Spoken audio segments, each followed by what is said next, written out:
સમાચાર વડોદરાથી મળી રહ્યા છે કે જ્યાં આનંદ મેળામાં દુર્ઘટના મામલે કાર્યવાહીની વિગતો મળી રહી છે।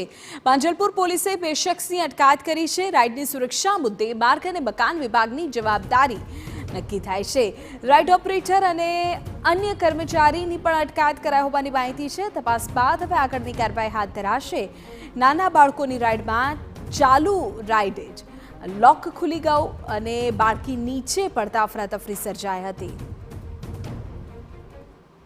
હરણી બોટકાંડ દુર્ઘટના ત્યારબાદ રાજકોટનું ટીઆરપી અગ્નિઝોન કાંડ ત્યારબાદ પણ સરકાર અને તંત્રની આંખો નથી ખુલી રહી। જે રીતે મેળાના આયોજન કરવામાં આવે છે, કોઈ પણ જાતની પરવાનગી આપતા પહેલા ચકાસણી નથી કરવામાં આવતી। જે રીતે મેળામાં રાઇડો લગાવવામાં આવે છે, આ તમામ રાઇડનું જે નિરીક્ષણ કરવી જરૂરી છે, તેના મેન્ટેનન્સ ક્યારે છેલ્લે કરવામાં આવ્યા હતા, આ તમામ બાબતોની ધ્યાન રાખવું જરૂરી છે। પરંતુ આ તમામ બાબતોમાં કોઈ પણ પ્રકારનું ચકાસણી નથી કરવામાં આવી। આરએનબી વિભાગનું જે મિકેનિકલ ખાતું છે તેમની જવાબદારી બનતી હોય છે, પરંતુ લાયસન્સ આપી દીધા બાદ કોઈ પણ પ્રકારનું નિરીક્ષણ કરવામાં નથી આવ્યું। આ એ જ હેલિકોપ્ટર રાઇડ છે કે જેમાંથી ગઈકાલે રાત્રે બાળકીઓ પડી હતી અને કહેવામાં આવે છે કે જે રીતે બાળકી પડી હતી તેમાં અંદરથી બાળકીએ લોક ખોલી નાખ્યું હતું, પરંતુ જે આપને લોક બતાવવાનો પ્રયત્ન કરીએ કે જે રીતે લોક મારવામાં આવે છે, અંદરથી કોઈ પણ બાળકી કે કોઈ પણ બાળક અંદરથી આ રીતે લોક ખોલી શકે નહીં, પરંતુ ક્યાંક ઓપરેટરની અને જે સંચાલકો છે તેમની બેદરકારી સામે આવી રહી છે।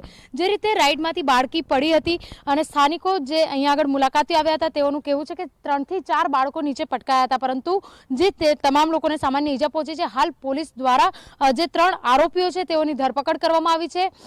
જે રાઇડ ઓપરેટર છે, સંચાલક છે અને સાથે સાથે મેળાના આયોજક, આ તમામ લોકોની ધરપકડ કરવામાં આવી છે, તેઓને કસ્ટડીમાં લેવામાં આવે છે। સાથે સાથે તમામ લોકો દ્વારા જે લાયસન્સની જે પ્રક્રિયા છે તે યોગ્ય રીતે કરવામાં આવી છે કે તે અંગેની પણ તપાસ કરવામાં આવી છે। જ્યાં સુધી લાયસન્સની પ્રક્રિયા અંગેનું તમામ જે કાર્યવાહી છે તે પૂર્ણ નહીં થાય ત્યાં સુધી મેળાને ક્લિયરન્સ મળશે નહીં, અને જો તેમના દ્વારા લાયસન્સ લેવામાં નહીં આવ્યું હોય તો તેમનું જે માન્યતાઓ છે તેમની તમામ જે ગતિવિધિઓ છે તે તમામ પર રોક લગાવી દેવામાં આવશે અને મેળાના આયોજન પર પ્રતિબંધ પણ મૂકવામાં આવશે।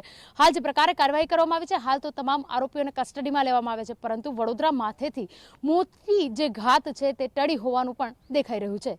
કેમેરા પર્સન રોહિત ગોયલ સાથે અંજલિ ઓઝા, TV9।